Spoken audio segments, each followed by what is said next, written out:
Inéditas paisaxes creas ao atravesares o que aínda non foi. Da súa lentura toma a vontade de xermolar en cada precipicio. Así, entre un e outro chanzo, a voz escribe o inatinxible, sempre en fuga como o horizonte da utopía. Luminaria ou arder reincidente da sede posuíndose a si mesma. E volves coa tea vitalmente acendida. De mans dadas leva o pulso a quebras en consolo da razón. Sobre a laxe de sol repártense cada en seu anaco de sombra. Escoitar así o tumulto do sangue a diseminarse en estelas, soidade e máis vento, arteria aberta divagando o rueiro oculto da cidade. Reencontrase entón o alustro exacto da dor e da carencia, cristal a estourar na pupila inocente das idades, que desvendas co amor crabuñado nas zafras da renuncia. A morrer desa morte cotiá que embaza aínda máis a tona estulta das augas estancadas. E o son treme no ar como a novo espido da memoria esmagada ou dormida. Porque ben sabes ti que o soño é quen de enxertar a idea. E que sí, que é posíbel viver como vive a poesía.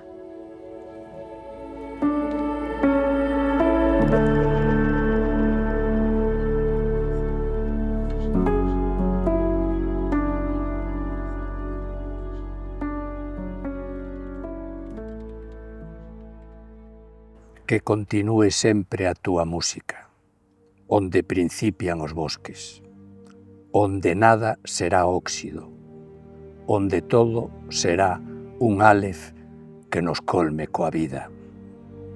Que as xanelas se abran como se abren os libros un momento e permitan voar as notas das escalas, para que o porvir as colla entre os seus dedos e llas ofreza ao incendio de vivirmos, como un trote de cervos e violinos, como un tremor de illas incendiadas. Por ti rezarán os zapatos, andando sobre as augas. As oracións máis brancas sobre as rochas, por ti serán golpes de escuma contra as algas. Xa non ten peso a vida, xa non ten carga a froita, se as estrelas rechían, polas ourelas falan. Oco da alma se o vendaval me parte, eco de pasos se os nomes teñen musgo, cando todo me falta. Porque a vida é unha desorde que respira, onde todo sucede unha soa vez. Andarei máis descalzo polas vías dun tren que leva ao centro da túa ausencia, onde zarpan as horas sen porqué, até que acabe a historia e todo recomece, e o sol acariña as nosas pálpebras, e o vento toque a pel para compor a elexía nos cumes do seu canto.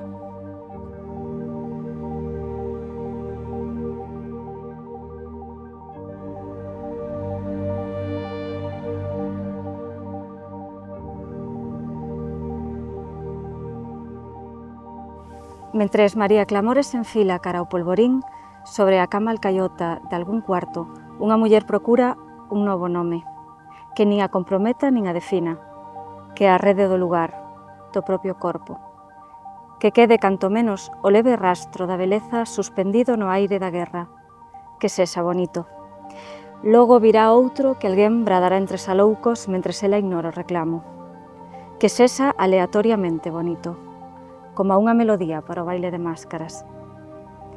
Escurece e María Clamores transita unha rúa escura, xa moi tarde, obstinada, contumaz. Non tes medo?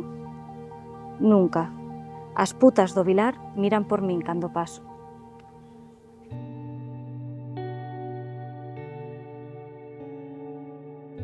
E o mar, interminável danza, borra o nome escrito sen que o ritmo morra. Nas profundidades do espello, a mao traza nocturnas xeometrías, delimita a pupila, borra o nome, entra na soidade sen sosego. E son e non son, a mar secretamente habitado, orballo na flor do pexegueiro. Desde que lugar da sombra verte a luz, palabras sen pudor nas que o ritmo mora? Canto conmovente no distante, enigma na inacabada danza do irreal.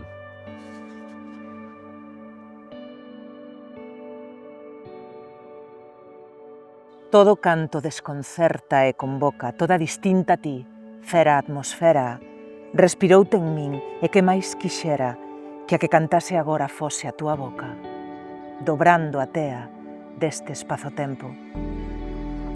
O universo desdobra a partitura e cantas ti, soes ti, criatura, tantón de nós, en entrelazamento. E algo máis nós ca nós anova na folla, enxertada a lingua, e como se retorce a túa bioluminescencia, carbono 14, fumarola feminina da que abrolla o sangue negro a rimar coa brisa, en clave de tinta, sibila sagaz, viva de risa.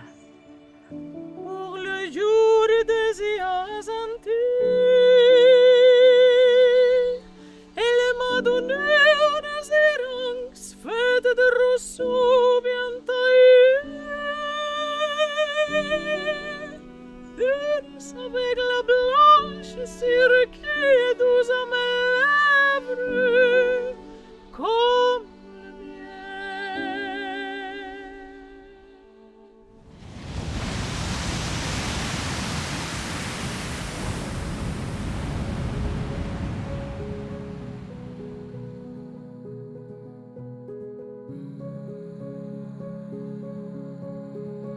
Que non se sabe se soben ou se baixan as galegas, os galegos, iso din os ignorantes, imbéciles e escuros.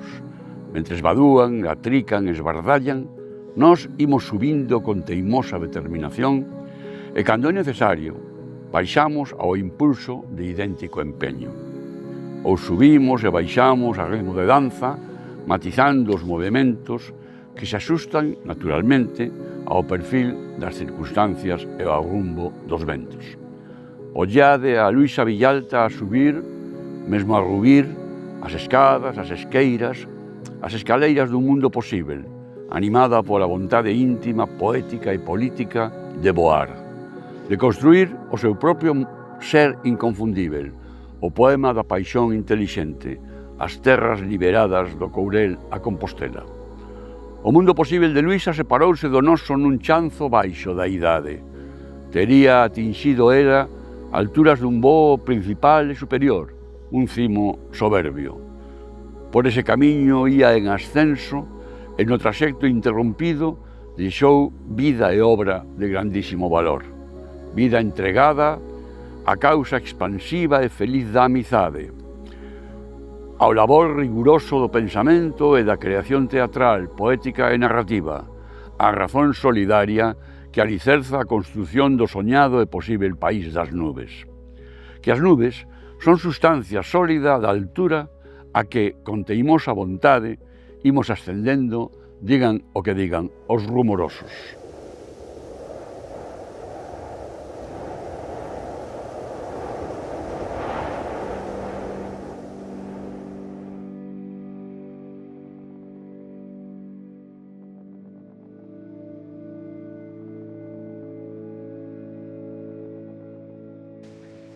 A voz, continuo presente que a palabra desune, encrávame a min na extensión do silencio.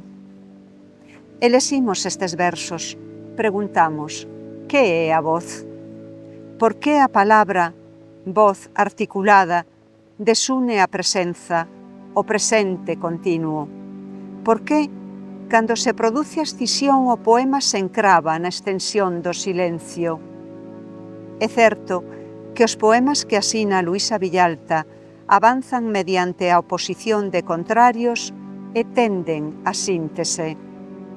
Diríamos que a poeta é unha pensadora dialéctica e non sería difícil construir as columnas de opostos e o arco ou arquitrabe que as une. Quizás millor imaginar un bosque de ribeira. Diríamos tamén que tratamos cunha obra que precisa domar o pensamento mediante a melodía e a métrica. Arriscando metáfora, sosteríamos que o pensamento é un violín e os dedos da virtuosa, pulsando as cordas e apertando contra sí o instrumento, a forza que adestra e fai posible o poema.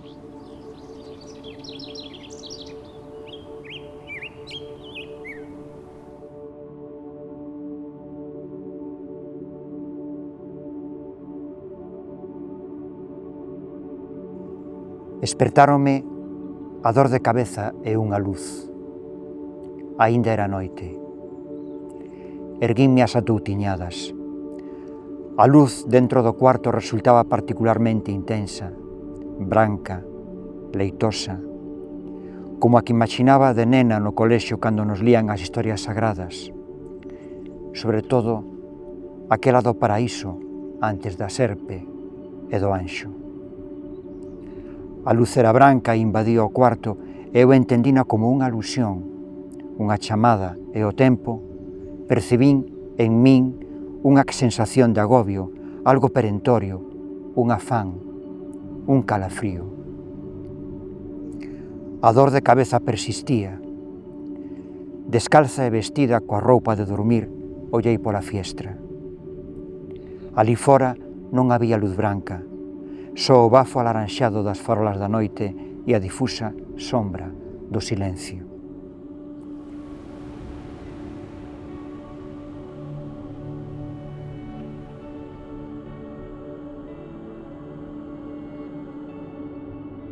Por que nos gusta a música?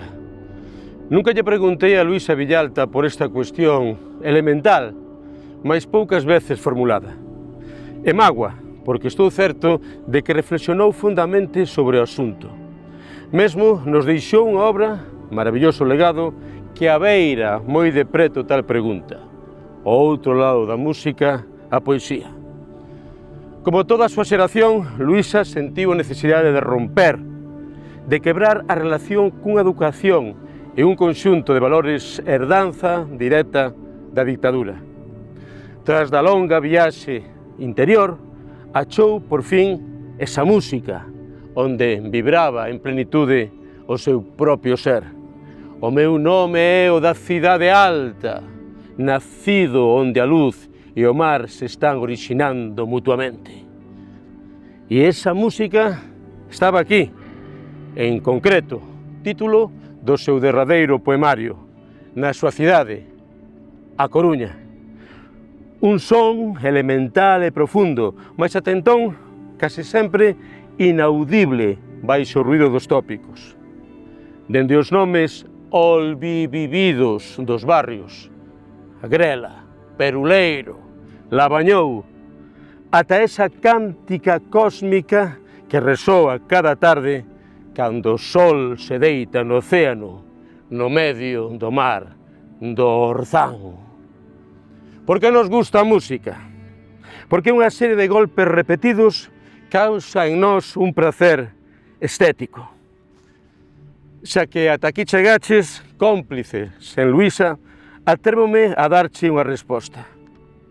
Non o sabemos, mas todos estivemos no paraíso. Lembranza inconsciente que sempre procuramos. Alí onde fomos todo porque aínda non éramos nada. En ese lugar, felicidade absoluta, había música. Estou a falar do ventre da nosa nai, escoitando a música pum pum, pum pum, pum pum do seu corazón. Nós pasamos, pero o ritmo permanece. Medre a música, medre a poesía, medre a palabra de Luisa Villalta.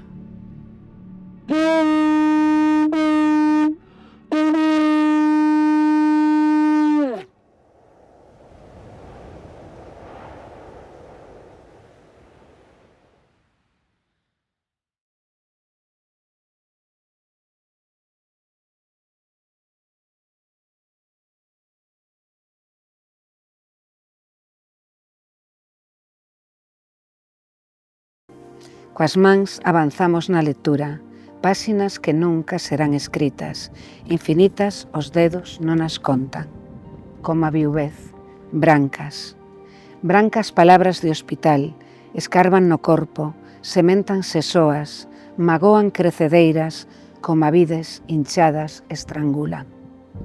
Estranguladoras palabras brancas, que non queremos pronunciar, tampouco escribir, tampouco soñar, que vivir non queremos, eternas na lembranza, incansáveis magoan. Magoa o terceiro son do corazón, un galope imperceptível. Magoa o tempo que pasou e xa non volve, bate no peito o seu eco sen fatiga. Magoa o tempo que viría e xa non ven, bate no peito o seu eco silencioso. Baten contra os ollos cegos os ríos navegados en 100 mapas, os cumes das montañas alcanzadas, os voos das aves cuxos nomes aprendemos, as ponlas das árbores que soñábamos plantar.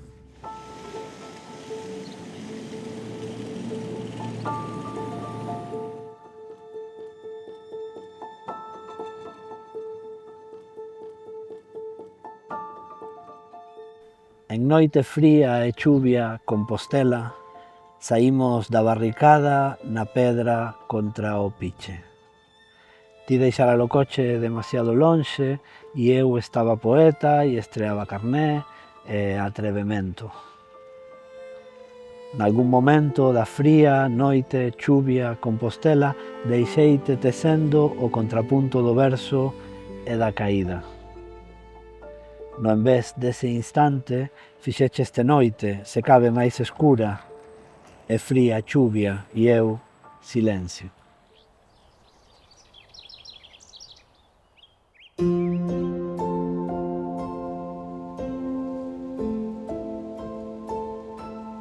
Ofelia fala desde o interior dunha cela.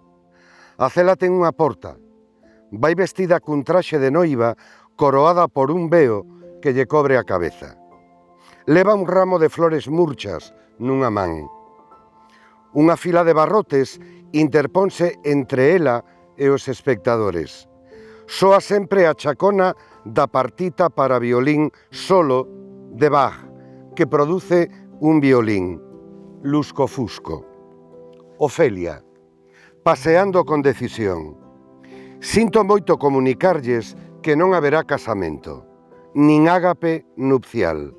Por non haber, non hai noivo, nin padriños, nin testemuñas, tampouco convidados. Alguén puxo no meu cuarto este vestido que agora luzo, e acabo de despedir o servizo de peiteado e maquillaxe.